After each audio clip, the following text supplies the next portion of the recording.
نو زه خپل لاره څه جواب ورکوم؟ وان شبابه فيما ابلاه، ځواني دې پس کې زړه کړه، ځواني دې پس کې تیره کړې ده. وما خلقت الجن والانس الا ليعبدون، الله خو ما ته ویلي ته ما خپل عبادت لپاره پیدا کړی انسان. زمانه عمر هم په دې کې لاړ او زمانه ځواني په دې کې لاړ، زه پوهېږم په ځان باندې نه. عمر خو زما خیال نه ساتي. امام شافعي رحمه الله ځکه فرمایلی وو ما د صوفیو سره متصوفه صوفیه کرام چې ته خلک وایي د دې سره ما ملګرتیا کړې ده او ټیم مې ورسره تېر کړی دی. ما د دې نه هېڅ خیر نه لیدلی سوای د دوو خبرونه. خیر پکې نشته دی، ټول بدعتیان دي. صرف دوه خبرې مې ترې زده کړي د خیر خبرې. یو خبره مې ترې دا زده کړې الوقت سیف ان لم تقطعه والا قطعک. وقت توره ده، که تا کټ او دا استعمال کسان لا نو ډېره خلک ورنه تاسې هم کټ کوي. اسیم روان دي ستانه او ستاو وقت ختمي او تا مرته نږدې کوي. او دویم مې ترې خبرې زده کړې وه چې اشغل نفسك بالحق والا شغلك بالباطل. خپل نفس په حق باندې مشغول کا، حق سره خپل غاړه ولګوه ورنه تا په باطل باندې مشغوله کوي. دوه خبرې دي. فماذا بعد الحق الا الضلال. یو حق دی بل ګمراهي ده. که په حق دې خپل ځان مشغول کړې ډېره ښه ده، ورنه په باطل خو به خامخا مشغوله کوي. نو وقت خو توري مثال لري. امام راضي تفسیر کبیر کې دې آیت په دې صورت په ذیل کې والعصر ان الانسان لفی خسر. زمانه باندې قسم، په مازیګر باندې قسم، انسان په تاوان کې پروت دی. په مازیګر باندې قسم کړي ځکه مازیګر ټیم ډېر مختصر دی، خپل ګټه تاوان پکې خلک معلوموي. مازیګر کې خپل کتاب خپل حساب کتاب خلک کوي، د دکان د نور شیونو. زمانه باندې قسم کړی دی، دا دلالت کوي په دې باندې دا قسم په دې باندې الله کړی چې دا شهادت ورکړي چې انسان په تاوان کې دی. نو تفسیر کبیر کې امام رازی وایي و انسان ستا د عمر مثال دا واورېدی او ته به پروشي. عمر دې واورېده او ته به پروشي. څوک چې واوره خرڅوي نو هغه سړی تکړه سړی دی چې هغه ډېرې نارې وایي او د واوره زر ته زر خرڅه کي. او که چېرته دی غافله شي دی واورې نه نو واوره خو هسې مولي کېږي. دا خو یو څاڅکی کېږي، یو څاڅکی ته کېږي. زما ستا د عمر مثال د واورې دی. که موږ دا مشغوله کو په حق باندې د الله د دین دپاره او د الله د رضا دپاره موږ استعمال کو ډېره ښه ده. ورنه سیکړ چې تېرېږي څاڅکی کي موږ ورځ په ورځ باندې لږ ساعت دپاره هم ولي کیو. یو څاڅکی نه کي، یو څاڅکی نه کي، موږ ولي کیو، موږ په ځان پوهېږو نه. وان شبابه فيما ابلاه، ځوانۍ باره کې به الله زموږ نه تپوس کوي چې په څه کې دې زړه کړې وه. او درېیم وان علمه ماذا عمل به، او د علم باره کې چې علم باندې څومره عمل کړی دی. عزت نه دې کړی وه، قرآن دې اورېدلی، حدیث دې اورېدلی، زده کړی دي، څومره عمل دې پرې کړی دی.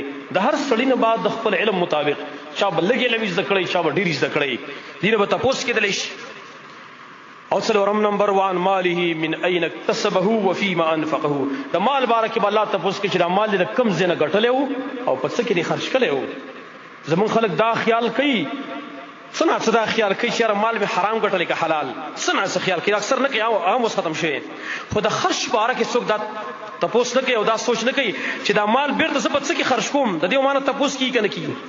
دا تپوس هېڅ چا نه دی کړی چې دا مال زما نه په څه کې لګي. ته چې دا کوم مال لګې په نشو تماشو باندې لګې، په لهو لعب باندې لګې، دې باره کې به الله تعالی تپوس کوي. دا بس مه ګڼه، د یوې روپۍ حساب به رسره کېږي. زما وروڼو دا ځواني او دا عمر دا یو نعمت دی. که دا استعمال که موږ ښه بیا وګورئ د الله رب العالمین نعمتونو ته.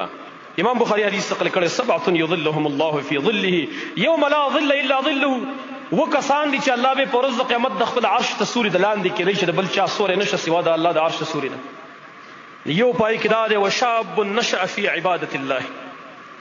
یو هغه ځوان دی چې د رب العالمین په بندګۍ کې غټ شوی دی، غټ شوی د الله په بندګۍ کې دی. څنګه چې بلوغ ته رسېدلی بس عبادت او عبادت او عبادت د الله بندګي. لکه څرنګه چې سلفو کړې ده، څنګه چې مخکنو خلکو کړې ده. تاریخ تاسو مطالعه کوئ حیران بشئ. اسامه ابن زید رضی الله عنه دې ته سړی حیرانېږي. نن زمونږ هم ځوانان دي، دې هم ځواني تېروي، موږ هم ځواني تېرو. اسامه ابن زید رضی الله عنه صحیح مسلم کې حدیث دی، دا نبی صلی الله علیه وسلم په یو لښکر باندې امیر مقرر کړ او دا آخري وخت دی چې کله نبی صلی الله علیه وسلم وفات کیږي. او بیا لا اسامه لښکر نه وتلی او نبی صلی الله علیه وسلم وفات شو. او ابو بکر صدیق رضی الله عنه چې کله د نبی صلی الله علیه وسلم د دفن فارغ شو، خلافت یې سنبال کو، نو لاول کار دا وکړو چې جیش اسامه د اسامه لښکر یې ولېږو. بلکې هر څنګه حالات چې دا به خامخا د نبی صلی الله علیه وسلم مقرر کړی. اسامه ابن زید د امیر مقرر کو په لښکر باندې، چې امیر مقرر کو خلکو اعتراضونه شروع کړل. ویل وړوکی هلک یې باندې امیر مقرر کشر هلک دی دی په باندې امیر مقرر کو. لخر کې څوک دي تاسو پته شته؟ څوک پکې به دغه لخر کې؟ ابو بکر صدیق، عمر ابن الخطاب، عثمان ابن عفان، علي ابن ابي طالب رضی الله عنه، ابو عبیده ابن الجراح، سعید ابن زید، سعد ابن ابي وقاص، کبار صحابه کرام، عشره مبشرم پکې دي، او غټ کمانډران هم پکې دي، او اسامه ابن زید په امیر مقرر ک. خلک ول وړو کې لکه را باندې امیر مقرر ک. نبی صلی الله علیه وسلم خبر ش لاړ منبر ته وخوته، ویلې خلکا تاسو د اسامه ابن زید په امارت باندې په ما اعتراض کوئ؟ د دې مخکې د په پلار په امارت هم تاسو اعتراضونه په ما باندې کړي. د زید ابن حارثه رضی الله عنه ویل قسم په الله ویل زید ابن حارثه د امارت لپاره ډیر لایق و، اسامه ابن زید دای نه وروسته ډیر لایق دی د امارت لپاره. ویل قسم په الله چې زید ابن حارثه ما تر ټولو خلکو نه محبوب و، او دغه نه وروسته اسامه ابن زید ما تر ټولو نه محبوب دی. اسامه ابن زید ټول ماته محبوب دی. دیو جنا حب الرسول صلی الله علیه وسلم دا به اسامه ابن زید ته ویل کېده، د نبی صلی الله علیه وسلم محبوب.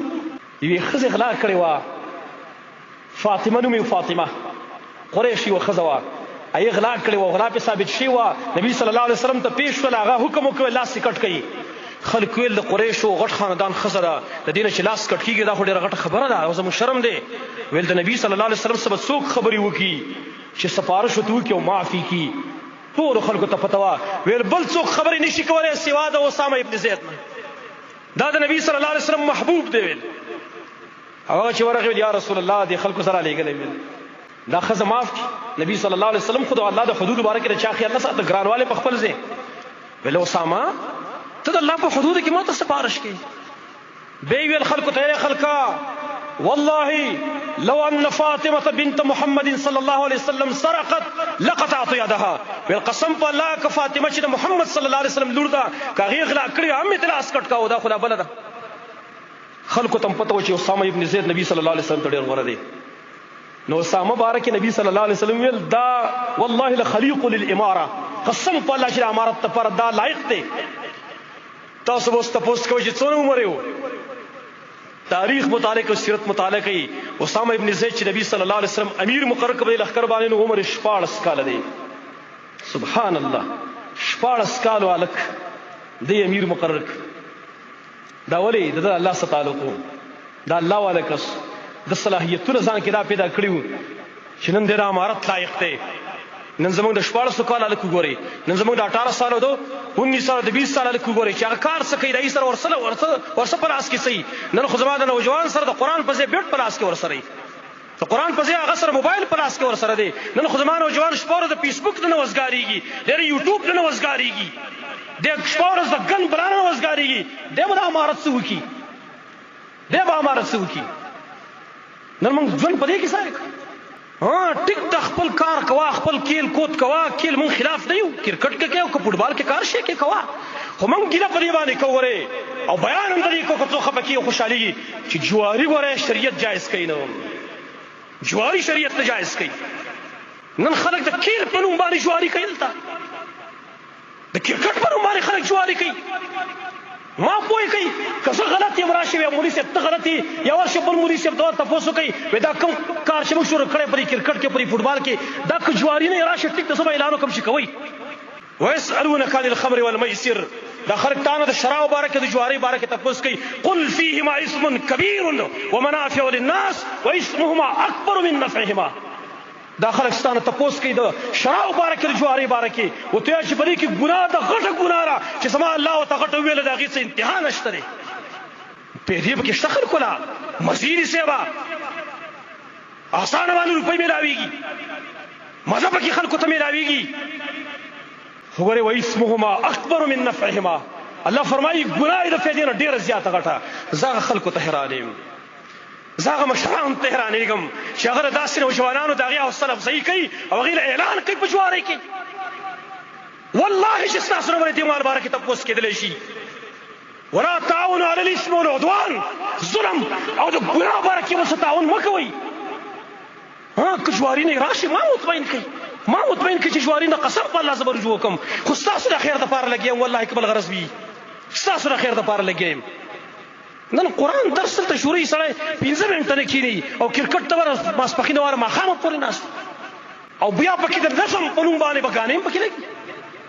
غانې هم پکې لګي بیا لږ د الله نه یره وکړئ دا څه کوئ تاسو که قرآن نه ویلي چې دا جواري ده راشي ټیک ده څه مجرم خو چې قرآن ویلي چې دا جواري ده بیا ولې کوئ څه چل شوی چې کوئ ولې کوئ دا حوصله افزایي چې بهار ورته په غاړه کې د پلسټک په کرسۍ کې کېني 5000 اعلان 10000 اعلان مونږ کوله دلته په جومات کې صوفه کېښودله که نه او د هارون انبار مو تله ولګوو نو د جومات دپاره 500 روپۍ نه ورکوي جومات دپاره 500 روپۍ نه ورکوي او د جوارۍ دپاره به 10000 20000 اعلانونه کوي لږ حیا پکار ده لږ شرم پکار دی قرآن باندې خپې ښودل پکار چې په قرآن باندې سړی خپې ږدي کېله کوه کېله چا منع کړی کرکټ کې که فوټبال کې که هر شی کې کوه جوارۍ اجازه شریعت